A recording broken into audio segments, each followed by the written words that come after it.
Welcome to the I Can't Sleep podcast, where I help you learn a little and sleep a lot. I'm your host, Benjamin Boster, and today I'm going to read through a couple of Wikipedia articles that are related to each other. The first one is about ethos, and the second one is about rhetoric. Ethos is a Greek word meaning character that is used to describe the guiding beliefs or ideals that characterize a community, nation, or ideology, and the balance between caution and passion. The Greeks also used this word to refer to the power of music to influence emotions, behaviors, and even morals. Early Greek stories of Orpheus exhibit this idea in a compelling way. The word's use in rhetoric is closely based on the Greek terminology used by Aristotle in his concept of the three artistic proofs, or modes of persuasion, alongside pathos and logos. It gives credit to the speaker, or the speaker is taking credit. Ethos is a Greek word originally meaning a custom place, as in the habitats of horses, custom, habit, equivalent to Latin mores. Ethos forms the root of ethikos, meaning morality, showing moral character. As an adjective in the neuter plural form, ta ethica. In modern usage, ethos denotes the disposition, character, or fundamental values peculiar to a specific person, people, organization, culture, or movement. For example, the poet and critic T.S. Eliot wrote in 1940 that the general ethos of the people they have to govern determines the behavior of politicians. Similarly, the historian Orlando Figes wrote in 1996 that in Soviet Russia of the 1920s, the ethos of the Communist Party dominated every aspect of public life. Ethos may change in response to new ideas or forces.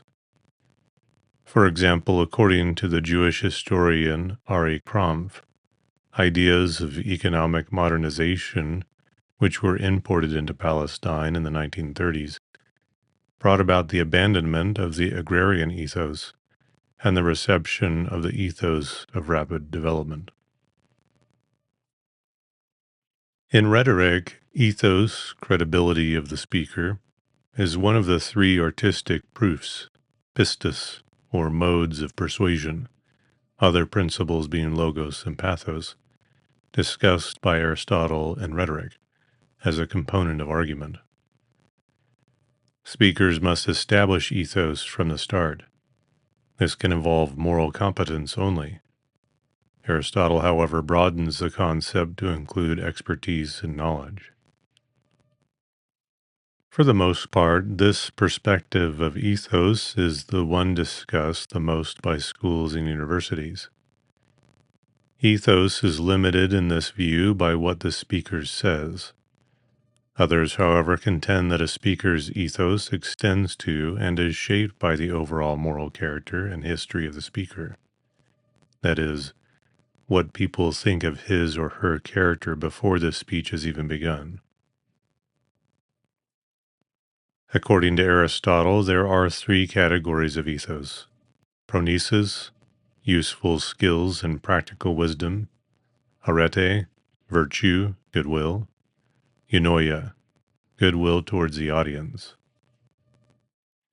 In a sense, ethos does not belong to the speaker but to the audience, and it's appealing to the audience's emotions. Thus, it is the audience that determines whether a speaker is a high or a low ethos speaker. Violations of ethos include the speaker has a direct interest in the outcome of the debate, e.g., a person pleading innocence of a crime. The speaker has a vested interest or ulterior motive in the outcome of the debate. The speaker has no expertise, e.g., a lawyer giving a speech on spaceflight is less convincing than an astronaut giving the same speech. Completely dismissing an argument based on any of the above violations of ethos is an informal fallacy. The argument may indeed be suspect, but is not in itself invalid. Although Plato never uses the term ethos in his extant corpus, scholar Colin Bjork, a communicator, podcaster, and digital rhetorician, argues that Plato dramatizes the complexity of rhetorical ethos in the Apology of Socrates. For Aristotle, a speaker's ethos was a rhetorical strategy employed by an orator whose purpose was to inspire trust in his audience. Ethos was therefore achieved through the orator's good sense, good moral character, and goodwill. And central to Aristotelian virtue ethics was the notion that this good moral character was increased in virtuous degree by habit. Ethos also is related to a character's habit as well. The person's character is related to a person's habits. Aristotle links virtue, habituation, and ethos most succinctly in Book 2 of Nicomachean Ethics. Virtues, then, being of two kinds, intellectual and moral, intellectual virtue in the main owes both its birth and its growth to teaching, while moral virtue comes about as a result of habit, whence also its name, ethica, is one that is formed by a slight variation from the words ethos, habit. Discussing women in rhetoric, scholar Carlin Kors Campbell notes that entering the public sphere was considered an act of moral transgression for females of the 19th century. Women who formed moral reform and abolitionist societies and who made speeches, held conventions, and published newspapers entered the public sphere and thereby lost their claims to purity and piety. Crafting an ethos within such restrictive moral codes therefore meant adhering to membership of what Nancy Fraser and Michael Warner have theorized as counterpublics. Crafting an ethos within such restrictive moral codes, therefore, meant adhering to membership of what Nancy Fraser and Michael Warner have theorized as counterpublics. While Warner contends that members of counterpublics are afforded little opportunity to join the dominant public and therefore exert true agency, Nancy Fraser has problematized Habermas's conception of the public sphere as a dominant social totality by theorizing subaltern counterpublics, which function as alternative publics that represent parallel discursive arenas where members of subordinated social groups invent and circulate counter-discourses, which in turn permit them to formulate oppositional interpretations of their identities, interests, and needs. Though feminist rhetorical theorists have begun to offer ways of conceiving of ethos that are influenced by postmodern concepts of identity, they remain cognizant of how these classical associations have shaped and still do shape women's use of the rhetorical tool. Joanna Schmerz draws on Aristotelian ethos to reinterpret the term alongside feminist theories of subjectivity, writing that, instead of following a tradition that it seems to me reads ethos somewhat in the manner of an Aristotelian quality proper to the speaker's identity, a quality capable of being deployed as needed to fit a rhetorical situation, I will ask how ethos may be dislodged from identity and read in such a way as to multiply the positions from which women may speak. Rhetorical scholar Kate Ronalds claimed that ethos is the appeal residing in the tension between the speaker's private and public self, also presents a more postmodern view of ethos than links credibility and identity.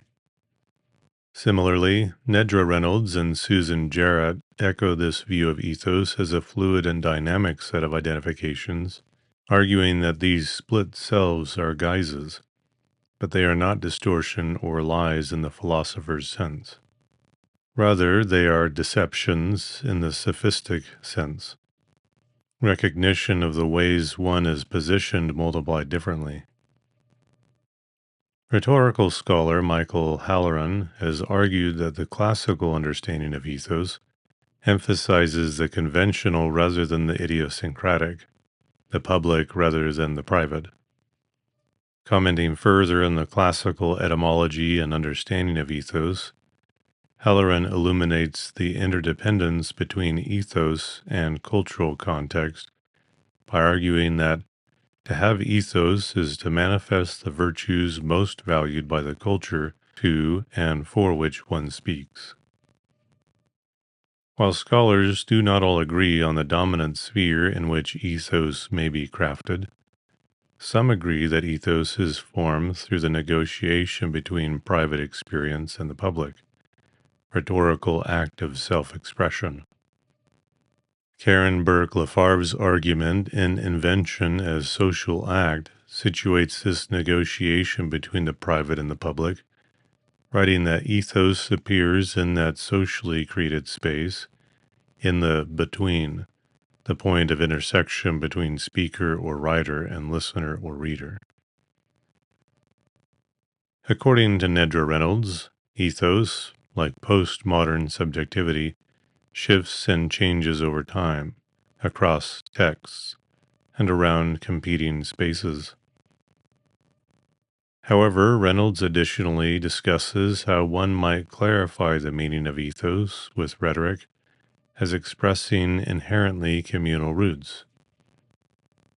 This stands in direct opposition to what she describes as the claim that ethos can be faked or manipulated, because individuals would be formed by the values of their culture and not the other way around. Rhetorical scholar John Otto also suggests that ethos is negotiated across a community and not simply a manifestation of the self. In the era of mass-mediated communication, Otto contends one's ethos is often created by journalists and dispersed over multiple news texts. With this in mind, Otto coins the term intertextual ethos, the notion that a public figure's ethos is constituted within and across a range of mass media voices.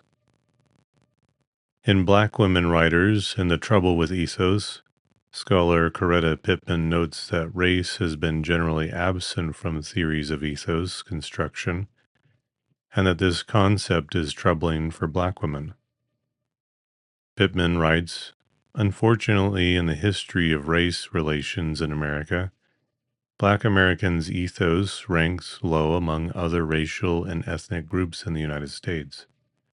More often than not, their moral characters have been associated with a criminalized and sexualized ethos in visual and print culture." The ways in which characters were constructed is important when considering ethos or character in Greek tragedy. Augustus Tabor Murray explains that the depiction of a character was limited by the circumstances under which Greek tragedies were presented. These included the single unchanging scene, necessary use of the chorus, small number of characters limiting interaction, large outdoor theaters, and the use of masks, which all influenced characters to be more formal and simple.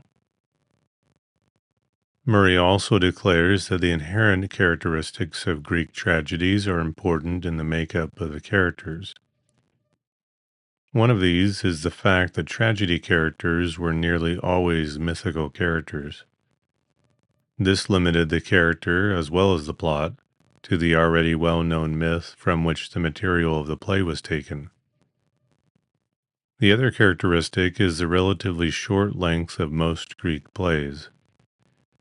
This limited the scope of the play and characterization so that the characters were defined by one overriding motivation toward a certain objective from the beginning of the play.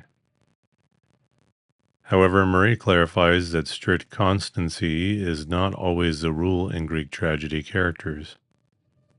To support this, he points out that the example of Antigone, who, even though she strongly defies Creon at the beginning of the play, begins to doubt her cause and plead for mercy as she is led to her execution. Several other aspects of the character element in ancient Greek tragedy are worth noting. One of these, which C. Garton discusses, is the fact that either because of contradictory action or incomplete description, the character cannot be viewed as an individual, or the reader is left confused about the character. One method of reconciling this would be to consider these characters to be flat or typecast instead of round. This would mean that most of the information about the character centers around one main quality or viewpoint. Comparable to the flat character option, the reader could also view the character as a symbol.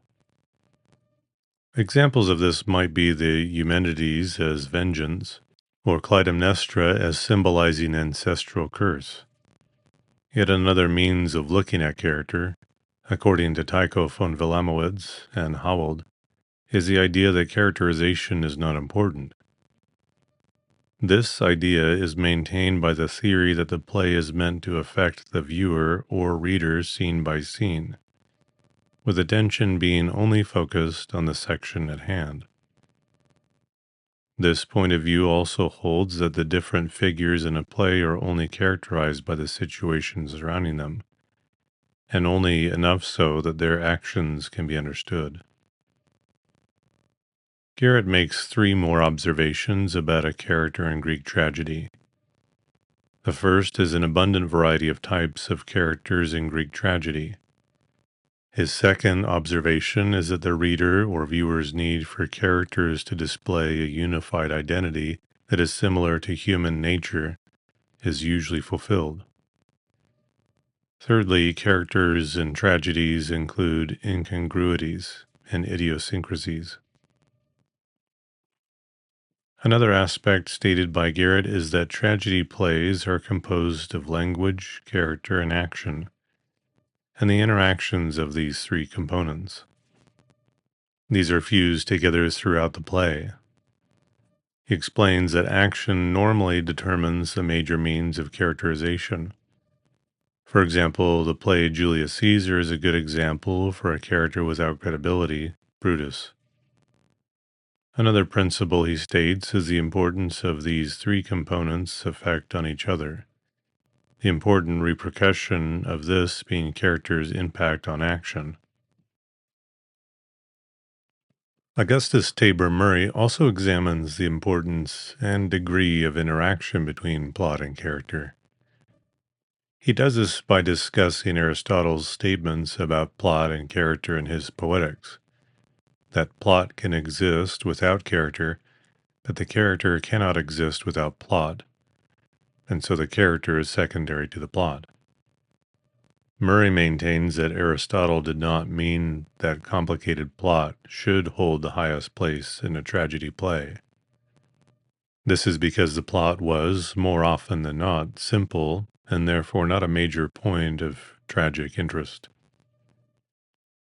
Murray conjectures that people today do not accept Aristotle's statement about character and plot because, to modern people, the most memorable things about tragedy plays are often the characters.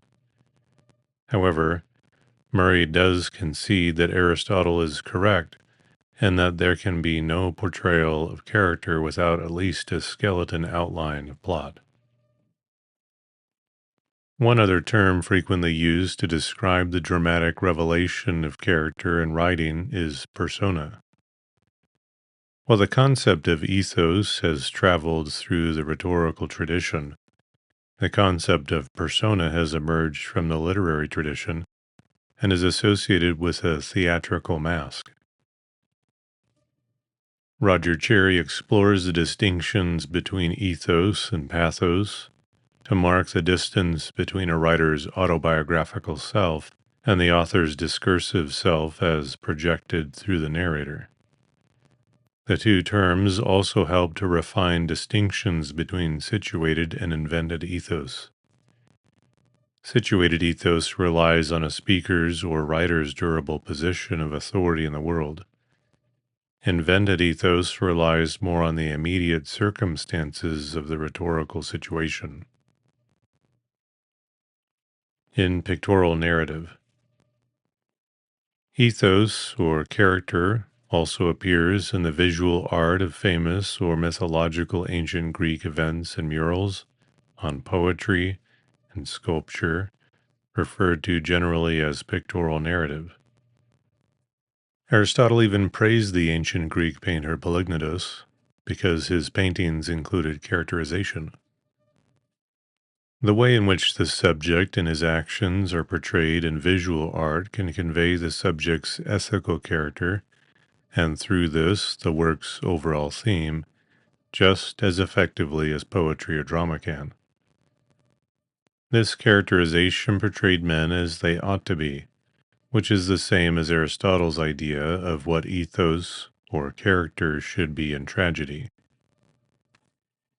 Mark D. Stansbury O'Donnell states that pictorial narratives often had ethos as its focus, and was therefore concerned with showing the character's moral choices. David Castriata, agreeing with Stansbury O'Donnell's statement, says that the main way Aristotle considered poetry and visual arts to be on equal levels was in character representation and its effect on action. However, Castriota also maintains that Aristotle's opinion that his interest has to do with the influence that such ethical representation may exert upon the public.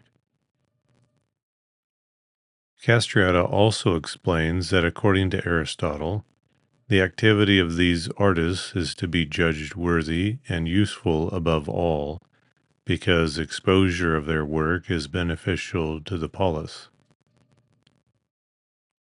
Accordingly, this was the reason for the representation of character or ethos in public paintings and sculptures.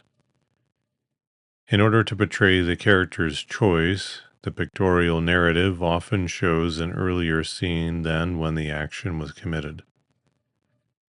Castriota explains that ancient Greek art expresses the idea that character was the major factor influencing the outcome of the Greeks' conflicts against their enemies.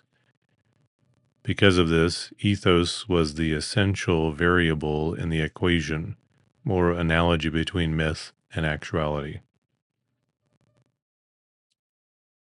Rhetoric is the art of persuasion. It is one of the three ancient arts of the discourse, trivium, along with grammar and logic, dialectic. As an academic discipline within the humanities, rhetoric aims to study the techniques that speakers or writers use to inform, persuade, and motivate their audiences. Rhetoric also provides heuristics for understanding, discovering, and developing arguments for particular situations. Aristotle defined rhetoric as the faculty of observing in any given case the available means of persuasion. And since mastery of the art was necessary for victory in a case at law, for passage of proposals in the assembly, or for fame as a speaker in civic ceremonies, he called it a combination of the science of logic and the ethical branch of politics. Aristotle also identified three persuasive audience appeals: logos, pathos, and ethos. The five canons of rhetoric, or phases of developing a persuasive speech, were first codified in classical Rome: invention, arrangement, style, memory, and delivery. From ancient Greece to the late 19th century, rhetoric played a central role in Western education in training orators, lawyers, counselors, historians, statesmen, and poets. Scholars have debated the scope of rhetoric since ancient times. Although some have limited rhetoric to the specific realm of political discourse, to many modern scholars it encompasses every aspect of culture. Contemporary studies of rhetoric address a much more diverse range of domains than was the case in ancient times. While classical rhetoric trained speakers to be effective persuaders in public forums and in situations such as courtrooms and assemblies, contemporary rhetoric investigates human discourse writ large. Rhetoricians have studied the discourses of a wide variety of domains, including the natural and social sciences, fine art, religion, journalism, digital media, fiction, history, cartography, and architecture, along with the more traditional domains of politics and the law. Because the ancient Greeks valued public political participation, rhetoric emerged as an important curriculum for those desiring to influence politics. Rhetoric is still associated with its political origins.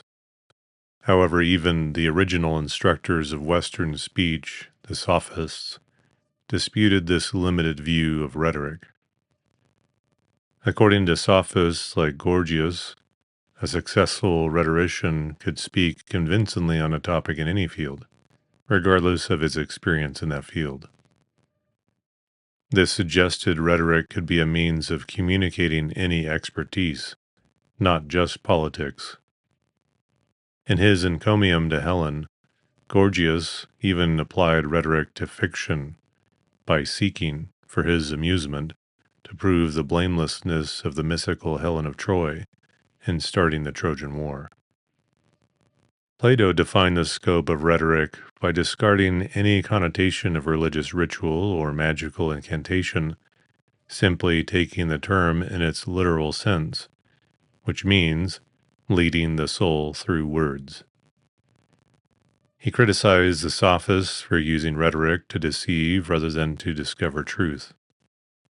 In Gorgias, one of the Socratic dialogues, Plato defines rhetoric as the persuasion of ignorant masses within the courts and assemblies. Rhetoric, in Plato's opinion, is merely a form of flattery, and functions similarly to culinary arts, which mask the undesirability of unhealthy food by making it taste good. Plato considered any speech of lengthy prose aimed at flattery as within the scope of rhetoric.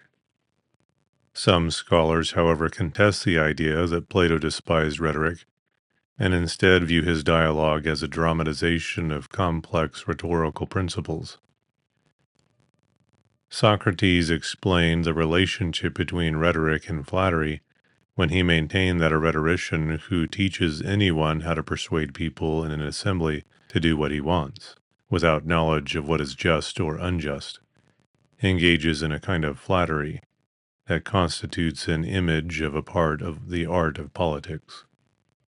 Aristotle both redeemed rhetoric from Plato and narrowed its focus by defining three genres of rhetoric: deliberative, forensic or judicial, and epidictic.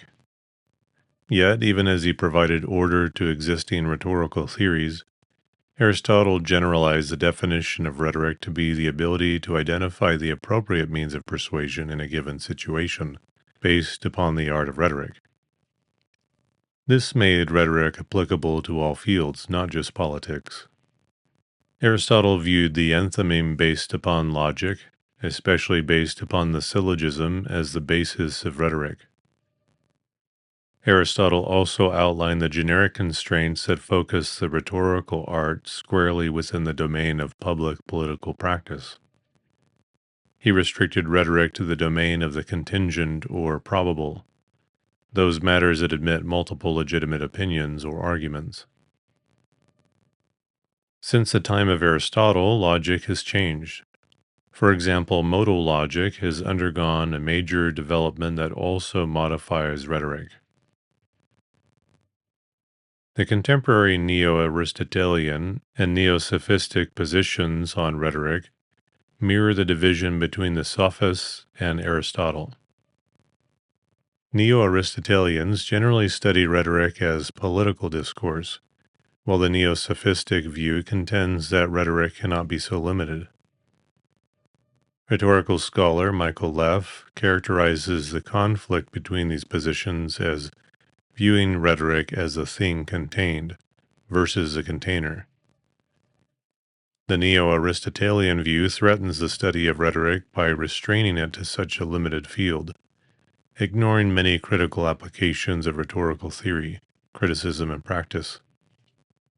Simultaneously, the neo-sophists threaten to expand rhetoric beyond a point of coherent theoretical value. In more recent years, people studying rhetoric have tended to enlarge its object domain beyond speech. Kenneth Burke asserted humans use rhetoric to resolve conflicts by identifying shared characteristics and interests in symbols. People engage in identification, either to assign themselves or another to a group. This definition of rhetoric as identification broadens the scope from strategic and covert political persuasion to the more implicit tactics of identification found in an immense range of sources.